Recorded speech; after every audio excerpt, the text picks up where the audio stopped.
Thank you all for being here. Very much appreciated. I want to thank Steve Schwarzman for putting together this very incredible group of world-class business leaders. That's what you are. Also joining us are Secretary Betsy DeVos, Secretary Wilbur Ross, Secretary Elaine Chao, EPA Administrator Scott Pruitt, and my Budget Director, Mick Mulvaney. That's an easy job. Where's Mick? Such an easy job. It's the easiest job of anybody in the government, right, Mick? At the top of our agenda is the creation of great high-paying jobs for American workers, and we've made a lot of progress. You see what's going on. You see the numbers. We've created over 600,000 jobs already in a very short period of time, and it's going to really start catching on now because some of the things that we've done are big league, and they are catching on. Already we've created more than almost 600,000 jobs, and yesterday Toyota just announced that it will invest more than $1.3 billion, it's probably going to be $1.9 billion, into its Georgetown, Kentucky plant, an investment that would not have been made if we didn't win the election. We have a lot of work to do. In the last 2 decades, our nation's lost a third of its manufacturing jobs, and our business tax is one of the highest in the world. It actually is, of developed countries, the single highest tax anywhere in the world. For too long, we've punished production in America and rewarded companies for leaving our country, and we're going to reverse that. We would reward companies, give them incentives to leave. NAFTA is a disaster. It's been a disaster from the day it was devised, and we're going to have some very pleasant surprises for you on NAFTA, that I can tell you. My administration's already taken historic action to unleash job creation. We've signed dozens of bills and executive actions to reduce federal overreach and expand domestic production. On the environment, we're going to be very, very careful in the environment. It's very important to me and the administration, but we've allowed a lot of companies to go back to work. They were being restricted. Their jobs were being restricted. We've unleashed a lot of companies, especially right now in the energy sector. You see what's going on there. It was impossible for people to do what they had to do, and now they can do it. It's all done. We're also working to modernize our economy and harness the full potential of women in the workforce, which is crucial to our economic success. Economic confidence is sweeping the nation. You saw the new survey that came out. It's at 93, which is the highest it's ever been. 93% of manufacturers are optimistic about the future. It was a 27% increase over 2 months ago, when it was also high because of the administration, and much higher than it's ever been. 93%, highest it's ever been. This is just the beginning. We're going to reduce taxes.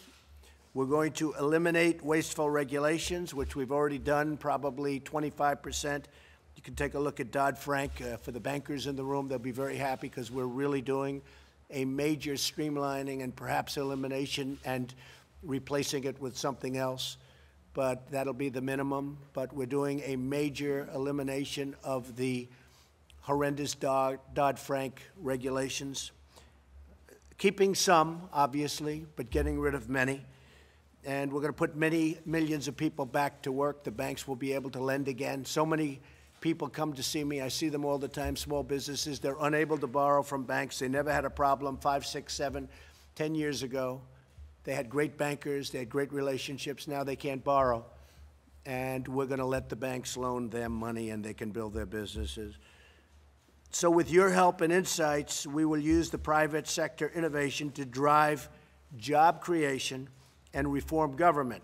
A lot of reform. You know, we have a computer system in this country that's 40 years old. So when you hear we're hacked and we're this, that, we're like easy targets.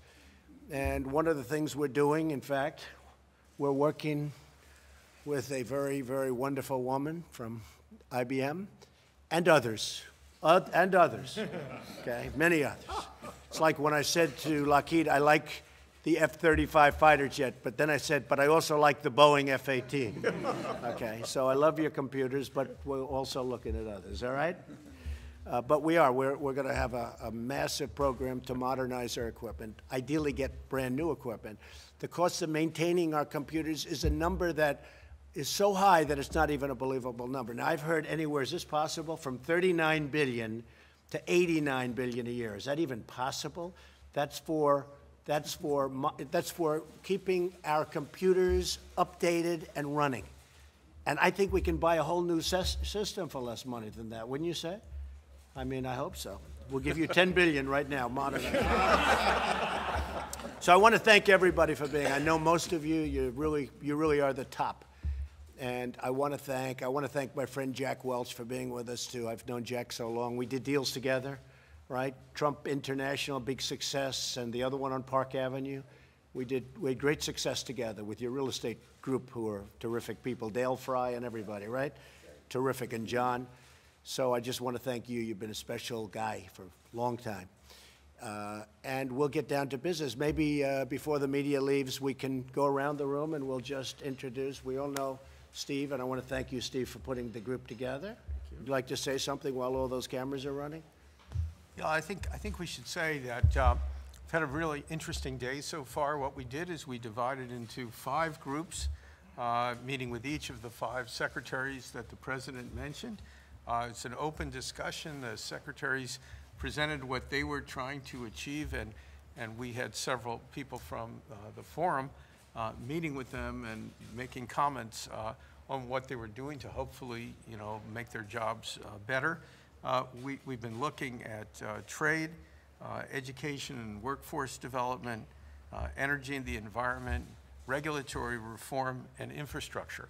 All these things are really important. And we're focused. The people in the administration are also focused and working together. Hopefully we'll have a bunch of really good outcomes. We will. Chris? Okay. Rich Lester, Boston Consulting Group. Toby Cosgrove, Cleveland Clinic. Jenny Rometti, IBM. Karen Barnes, Motors. Paul Atkins, the Liverpool Department. Dan Jurgen, IHS Marketing. Scott Pruitt, EPA Administrator. Larry Fink, BlackRock. Mark Weinberger, EY.